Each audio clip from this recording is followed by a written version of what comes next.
I love it all the more that the reason that the doctor, or rather that the master is tiny, is because he was tinkering around with his tissue compression manipulator, and it all backfired. Yeah. Like this is it's just I love that. Yeah, it is. It's very fitting.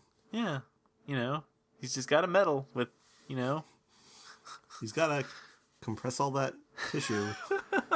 Sometimes it's kind of like well, I've actually never seen these movies, but I imagine it's like, Honey, We Shrunk the Kids, or Honey, I Shrunk the Kids, Honey, etc. Those movies with Rick Moranis. Yes. Yes. What if Rick Moranis played the master?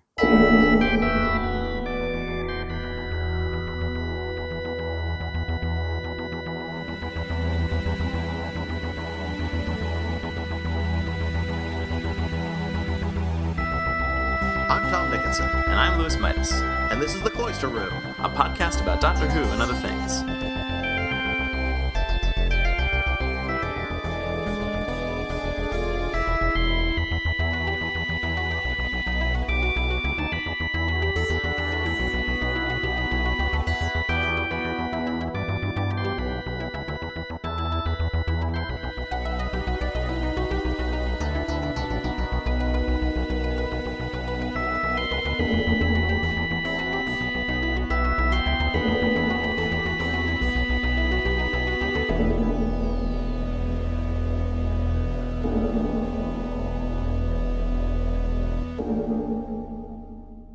So, Planet of Fire. Planet of Fire. Yeah. How about that planet? Of Fire. How did you feel about Planet of Fire? I kind of liked it, actually. I like it overall. Okay. Yeah. Well, yeah. I should clarify. Maybe I should clarify what I liked about it. I thought that some of the stuff towards the end, where they were revealing what was going on, I thought that was very interesting. Some of the stuff leading up to that, I wasn't as I didn't find. I found it more frustrating than anything. Really frustrating in what way? I don't know. In some sense, I just kind of wanted it to. I kind of wanted to know what was happening, like why the master was there, why Perry's accent was so terrible. There was never really an explanation for that in the story. No, and I really wish there were. That sounds. And actually, come to think of it now, that sounds like something that I feel like Big Finish should be able to retroactively come up with an explanation for why her accent was so terrible. Well, her performances in Big Finish are quite a bit better. Oh yeah? Yeah, so I don't think her performance is overall a bad one. No. But there are two big problems I have with it. Okay. In general, not just in this episode, but just with Perry in general. Yeah. One is the accent, which is it's, let's call it, inconsistent. Okay, that's the other is that I feel like it's the wrong kind of performance. Like, she's always like whimpering and whiny and fearful, which is in a sense it's like it's a perfectly rational response to what's going on, like the situations that are happening. Right. And within the context of that kind of response, it's a fairly good performance, but it just breaks Doctor Who. That's true. I feel like Doctor Who is not supposed to... a character on Doctor Who reacting in those ways just makes the whole thing it makes the whole idea of Doctor Who seem awful. That's kind of true, because most of the time Doctor Who is just this kind of whimsical kind of thing where people just go off and it's kind of, just everyone's having a good time, and sure, crazy things are happening, but everyone's just kind of going along with it. And no one's stopping to say, "Wait a minute, this is really messed up," and it's just it's a good fun time, and yeah, to have a character to have that sort of that injection of realism where like someone is just freaking out over everything that's happening, which is perfectly valid. It just it doesn't it's just it is it's inconsistent with. Just Doctor Who, yeah. Yeah, I feel like having a character that, sort of throws themselves...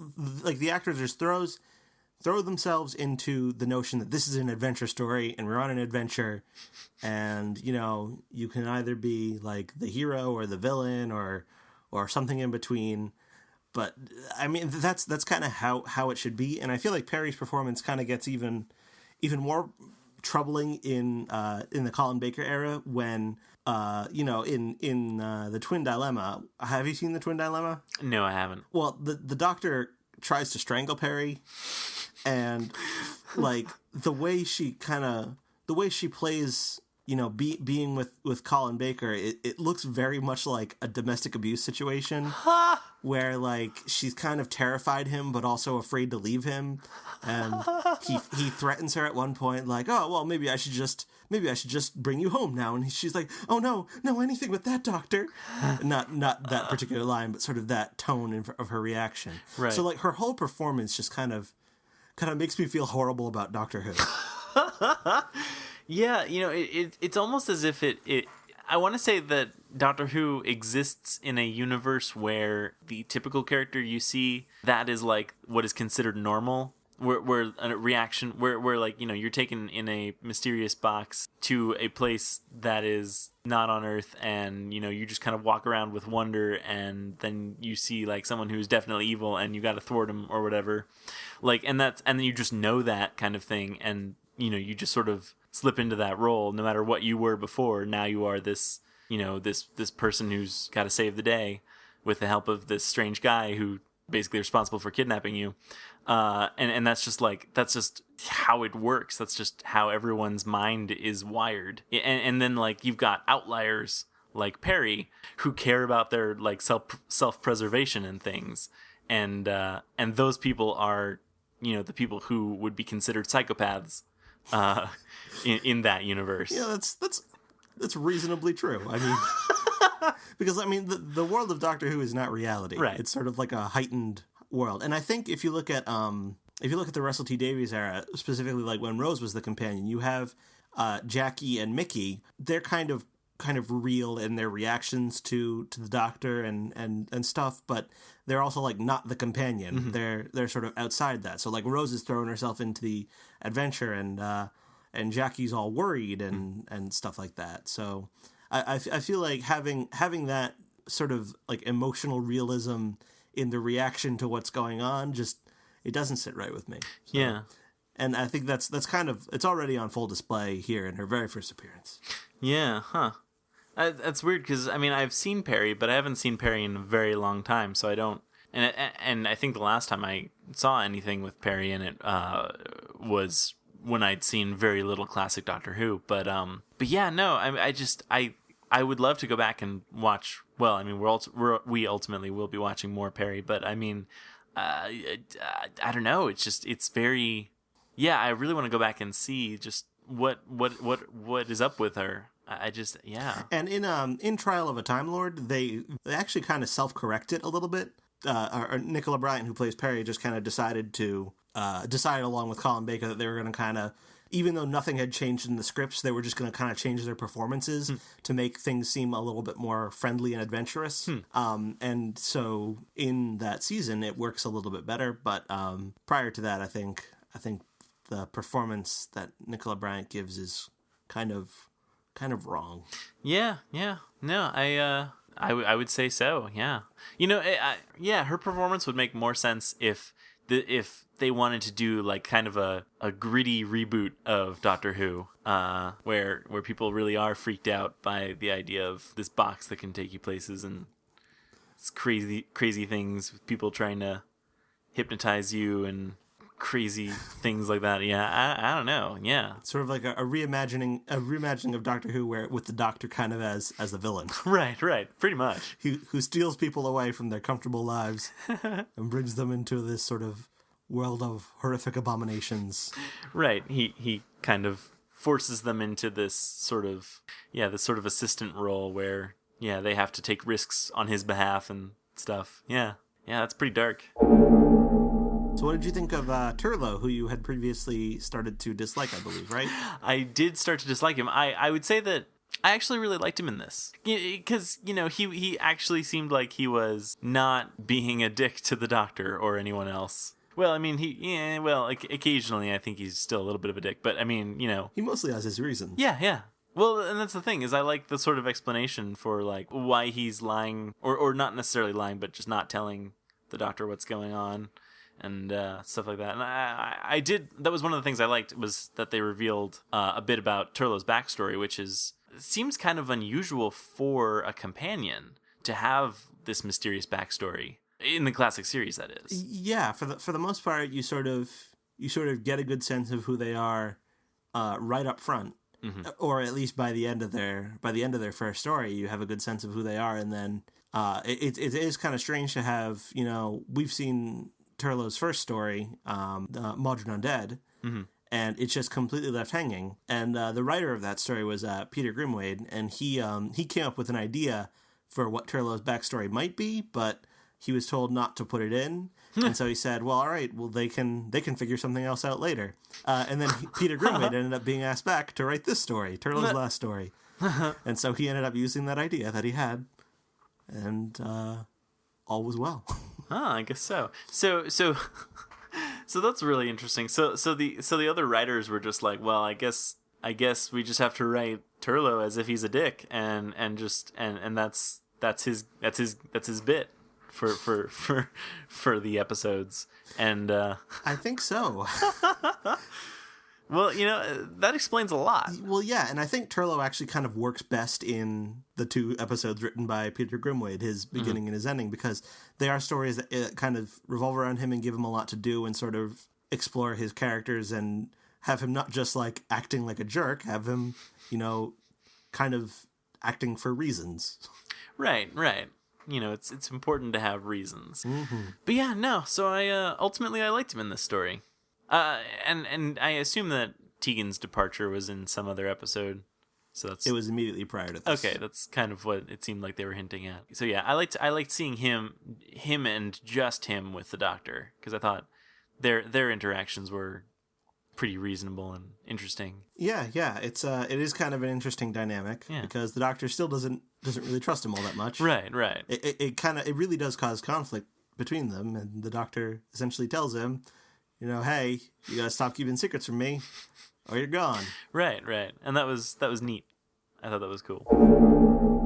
One of the reasons this story is so fondly remembered is the partial nudity from, well, not partial nudity, but scantily cladness of both Nicola Bryant and Mark Strickson. That's right, something for everyone. There's a scene where Turlough, who has been wearing, short shorts for the entire episode, takes those short shorts off, dives into the water, grabs bikini-clad Perry, carries her into the TARDIS, and throws her down on a bed. Yeah, that was definitely that is definitely something you would remember. Yeah. Yep. Yeah. I do have to say, watching that, I felt a little bit uncomfortable. Well, I mean, on the one hand, there's the fact that it's a little bit uncomfortable, but on the other hand, it's like, why doesn't he immediately assume that she drowned? Right. Face it, Tegan, he's drowned! Right. Well, and I think it was the screaming that must have confused him. Oh, yeah. Because obviously, you just sort of sink to the bottom when you're drowning. Actually, that is what happens when you drown. Screaming is not involved.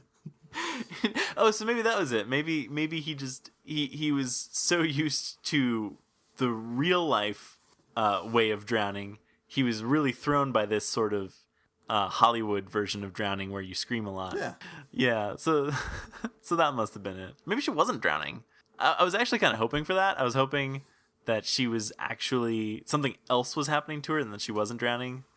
Like maybe her legs were being menaced. Right. Right, menaced. Yeah, I was going to say, eaten by piranhas, although piranhas aren't in the ocean, so that doesn't work.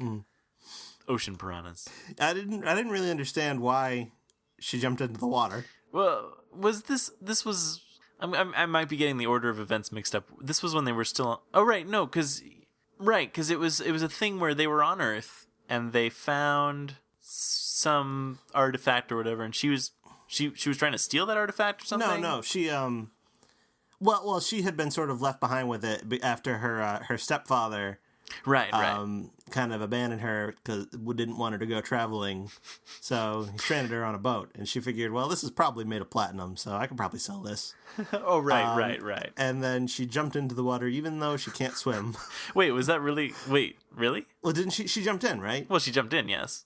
But she clearly can't swim. Well, but I mean, I don't know. Maybe she didn't wait half an hour before, like after she ate.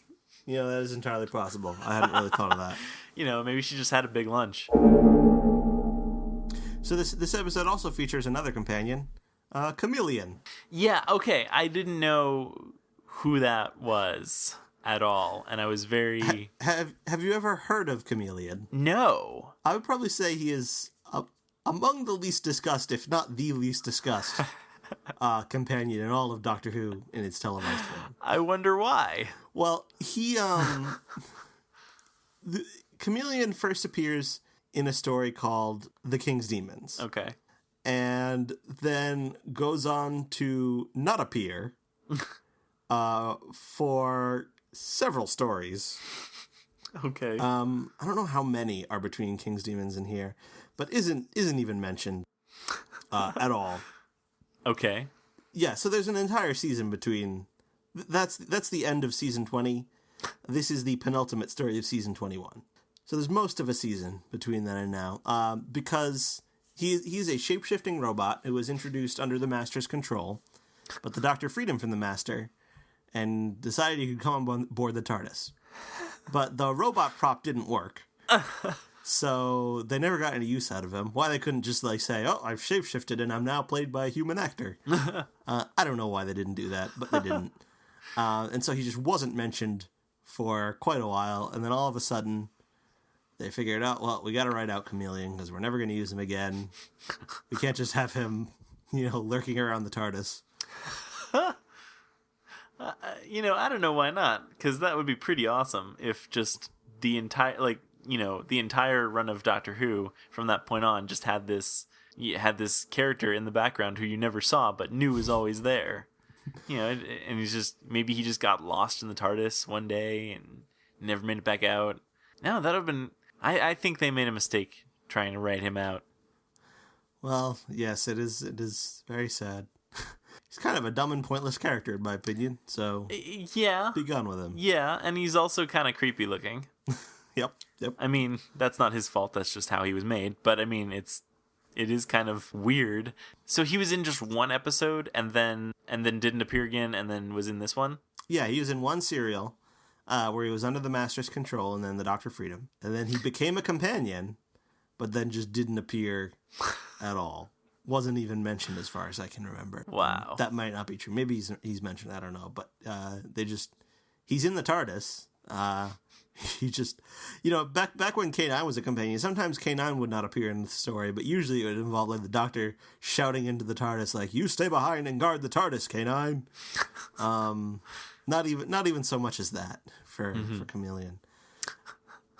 Well, right, because it sort of seemed to me like Kamelion was supposed to be another K9. That's, I mean, I guess just in a very superficial sense that they're both robots. I guess it doesn't really stretch much further than that. But I mean, in my mind, that's how I sort of rationalized it. Was well, this is some freakish, disturbing K9, and I don't know. I think it could have kind of worked that way. Although I don't know. I mean, K9's kind of cute, and that's kind of part of his appeal, I think. Yeah. Whereas, I don't know. He's a shape-shifting robot. He could look like anything. You're right. He could be the cutest thing imaginable. Well, yeah, and he chose not to be. In the Doctor Who magazine comics and in the Big Finish audios, there's a shape-shifting companion named Frobisher who takes the form of a talking penguin. That's adorable. I mean, yeah, you could be anything, anything you want to be.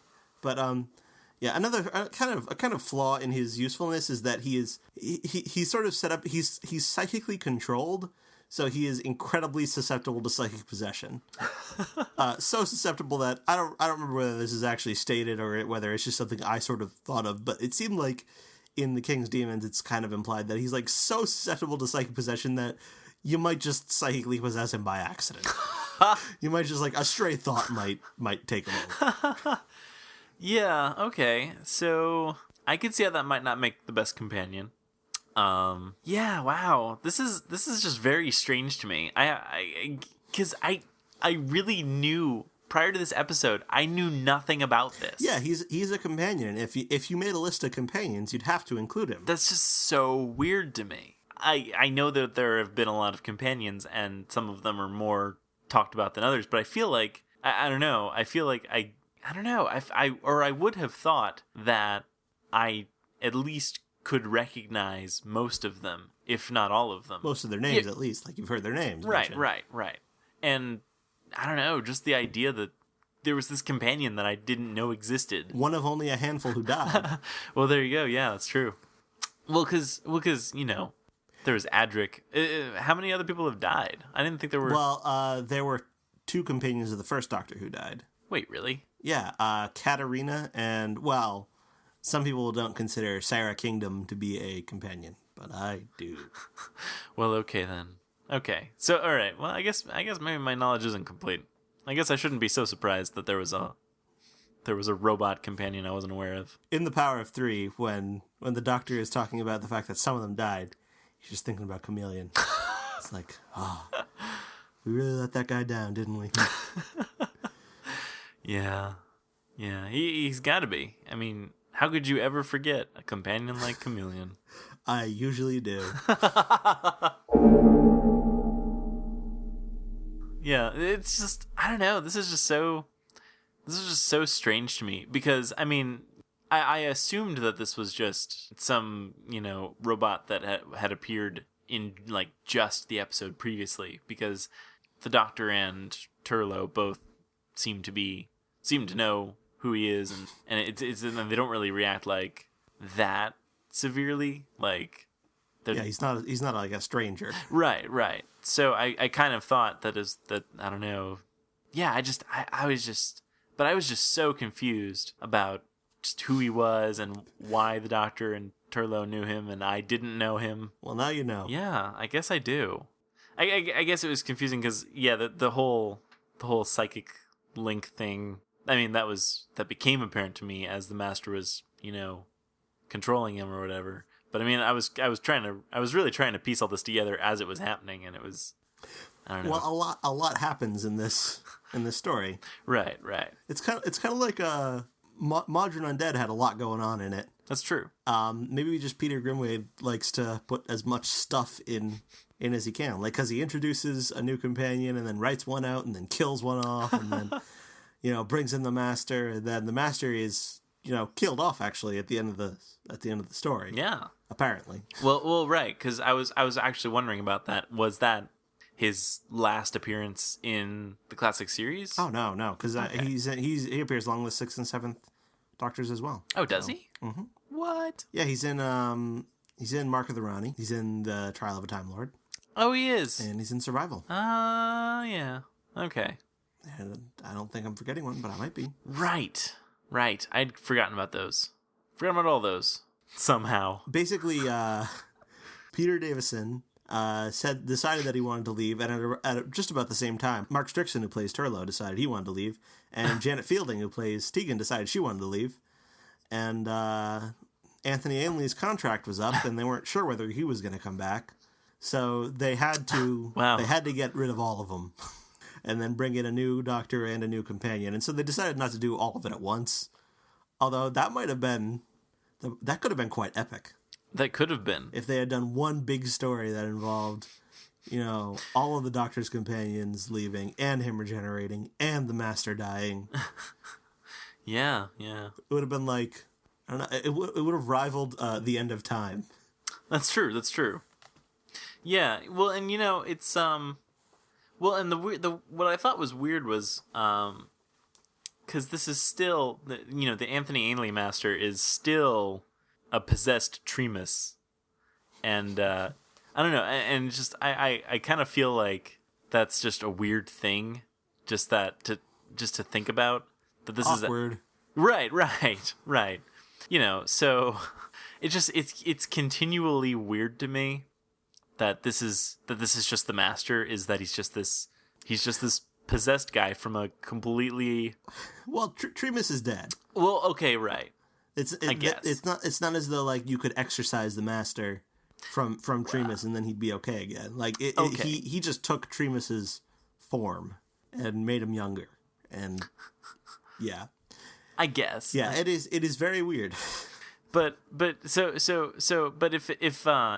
Anthony Ainley's contract had been, or if he had decided not to, renew it or whatever, not come back, I wonder what the explanation would have been for what they what they would have done, like if they'd gotten a different actor, like how would they have explained that? Well, he does appear to die here in this story, and when he dies, he says, like, "Can't you have mercy on your own?" and then gets cut off. Mm-hmm. I think the idea was that he was the Doctor's brother, which has since been strongly implied not to be the case. Right. But I think that was the idea at the time. He could have, even if he had been about to say brother, maybe he meant it in like a sense that like they're both Time Lords. So to the extent that, any two members of the same species are related by, an overlap of DNA, that's kind of like being brothers. Could be son. Master could be the Doctor's son. Yes. William Hartnell had always had an idea for a Doctor Who story. I forget where I heard about this, but I assume it's true because I remember hearing about it one time.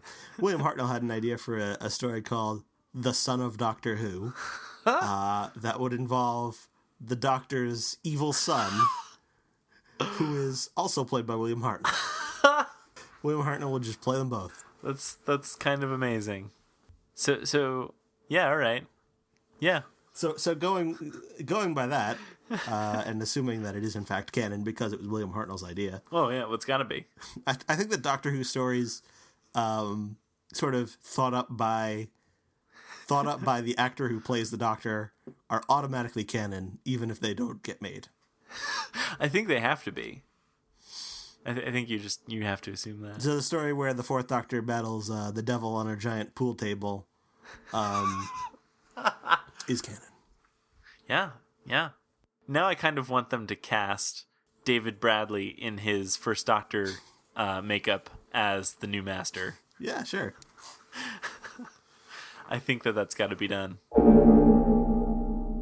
I liked the kind of reveal, although it was really ridiculous. I liked the reveal where the Master was shown to be tiny. Oh, yeah, that's pretty cool.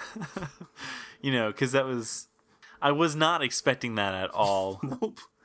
You usually don't. He hadn't been shown, like, in the same physical location as any other character, so for all we know, he could have been tiny. Yeah. And all of a sudden, it's entirely plausible. Yeah, it's like some kind of M. Night Shyamalan kind of thing. Yeah.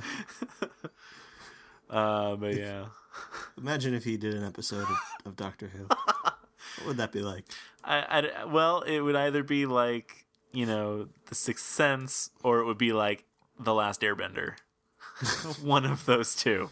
Yeah. So I liked that reveal. I liked the reveal that the Master was trying to get more lives, or be reborn, I guess is what they specifically say. Which, I mean, I guess I should have figured, but I mean, like, it was a question that entered my mind almost immediately: is what's the Master doing here, and why does what's he trying to get, and also why is he not impersonating anyone? He does. No, he has someone impersonate him. He has someone impersonate him. That's right. It's a reversal of the trope. Well, he does also have he controls Kamelion and has Kamelion impersonate, what was his name, Howard? Oh, that's true. Okay, so all right, so he does cover it. It's an impersonation by proxy. Yeah, exactly. He's psychically controlling a shape-shifting robot who impersonates Howard. Okay, all right, there. All right, that makes more sense now. Yeah, there kind of was a lot of stuff going on. I mean, especially with the whole, like, it's sort of like towards the end where like the indigenous people are kind of having their collective world rocked by this idea that that this sort of god that they were worshiping was actually just some, I forget what the species of alien was, but whatever it was. Tryon. Right, Tryon. It was just this sort of guy who was dropping off prisoners or whatever. or no, these were the ones who were trying to control the volcano. So yeah, I don't know. I thought that was kind of cool. It was like some deep stuff going on about, faith and religion and stuff like that. And it was, I don't know. It was heavy stuff. It was heavy. It was a lot of the location filming was pretty good too. So yeah. So I like that. And also there was a moment where I forget exactly what the context was, but Perry and the Doctor see like a spaceship or something, and Perry comments on how like, now that's what I call a spaceship. And it reminded me, once again, this is reminding me of things out of order, but it reminded me of when Donna was making fun of the Doctor's spaceship, or making fun of the Doctor's TARDIS and talking about how it's not like a real spaceship or whatever. And I don't know. I like that. It was a nice thing that it reminded me of something that would be filmed, decades later. Right, exactly. So, it's always good. It's always good when classic Doctor Who can do that. It's one of its charms. It reminds you of things out of order. Yes, exactly. It pre-minds you. Yeah, exactly. Yeah. I like how it kind of ended with the representative from Tryon being like, "Oh yeah, by the way, we pardoned political prisoners a long time ago. You can come back." Yeah. Like, were they never going to send anyone for Turlo? Were they just going to let him go to boarding school forever? Presumably. Because there was he mentions there was like a solicitor or something who was supposed to be kind of keeping an eye on him. Oh right. Who is also mentioned in Modern Undead, so a little bit of continuity for you. But yeah, there's no plan to let him know, or maybe they just didn't want him back. Maybe he was like officially legally he was okay to come back, but they just didn't feel like they didn't want him. Right, they weren't going to bring it up if he wasn't going to bring it up. Exactly. Yeah. Like, obviously, if he said, it's kind of like the Freedom of Information Act or whatever. If you ask for it, they got to give it to you. But they're not going to just hand this stuff out. Or maybe the Black Guardian prevented the solicitor guy from delivering the news so that he could manipulate Turlo. There you go. And put him in this abusive relationship where he thought he needed the Black Guardian. Exactly. Yeah, That's exactly. Right. There you go. It's all connected. It all makes sense. Yeah, it's just one abusive relationship after the other. Yep. I don't know whether this is true or whether it's just like an urban legend. I don't know if I would call it an urban legend, like a fan legend, I guess, that no one knew Nicola Bryant wasn't American. No one on the production staff knew that, or she came in speaking the accent for her audition, which I think a lot of people do when they're auditioning outside their accent. They'll walk in and introduce themselves in the accent. But anyhow, I believe she attempted to conceal for a time that. Or maybe no. Okay, this is just my fuzzy memory. Maybe it's that they knew she wasn't American, but they wanted to fool the public, and so John Nathan Turner told her to use her American accent in like interviews and stuff like that. Honestly, I don't remember, but I do. Well, the gist of it that I remember is that some kind of deception is going on with her, with not only. Nicola Bryant not only playing the character as American, but deceiving people into thinking that she was American, which is kind of implausible to me. Right. I mean, I guess you could get away with it on, a public who's maybe not used to hearing the American accent.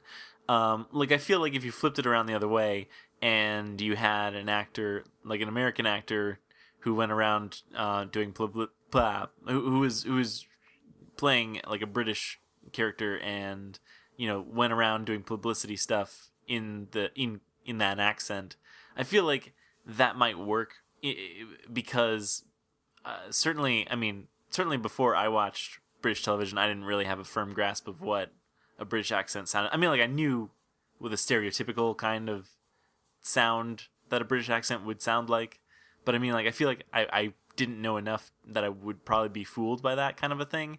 But I mean, in the UK, they get a lot of, like Hollywood movies and stuff. So it probably doesn't work because they probably have a much firmer grasp of what an American accent sounds like. You think? Well, right. That's what I would. Yeah, that's what I would. Yes, that is what I would think. Well, yeah. I don't know how long they managed to maintain this deception, but like all of 5 minutes. Yeah, I would assume. Yeah, there's also not much of an attempt to write her dialogue as American sounding. Right. Like yeah. the same. This is true even in modern or contemporary rather. Even like the British TV right now. Whenever there's an American character, there will be missteps. And I'm sure it's true the other way around as well. Right. Well, and I mean, yeah, I would say that, yeah. Yeah, and it might, the thing is, I guess, or, well, I mean, I guess in some sense it sort of makes sense that, I mean, this is television that is being written and broadcast for a UK audience anyway. So using idioms and, expressions and, like, words for stuff over there. I mean, it just using that kind of stuff for characters that are even from a different region, that's perfectly reasonable because I mean, it might be weirder to have the audience taken out to sort of like have to stop focusing on the plot or whatever to start focusing on what that American character means by that weird expression that only Americans use. But yeah, there's like, I mean, for instance, one example is I think she takes the thingy that she wants to sell off and she says and she thinks it's platinum, and I believe she says that's never platinum or something like that, which an American person would definitely not say. They would say something like, no way that's platinum. That's true. No way that's platinum. Right. That's something like that. But like an American person would never say that's never platinum. That's funny. I didn't even pick up on that, but that's really that would be real. Yeah, I would not have even known what that meant as an American. But now I think I have to say that just so that Doctor Who will make more sense. Yeah. I have to take this upon myself to start saying that's never platinum. Yeah, whenever you see something that might be platinum, but you're in doubt, just say that's never platinum. Yeah. Is that like, now I'm curious to know what the origin of that sort of syntax, like, is that short for something? Like, oh no, that's just a construction that you'll hear occasionally in British TV. Like, I don't know. It's just a construction that for some reason took hold there and never took hold that's here. So weird, though. I mean, because I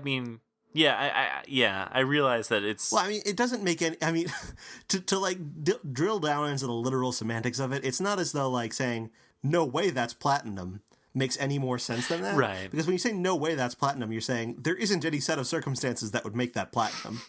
Whenever you're saying that's never platinum, you're saying there isn't any time at which that would be platinum.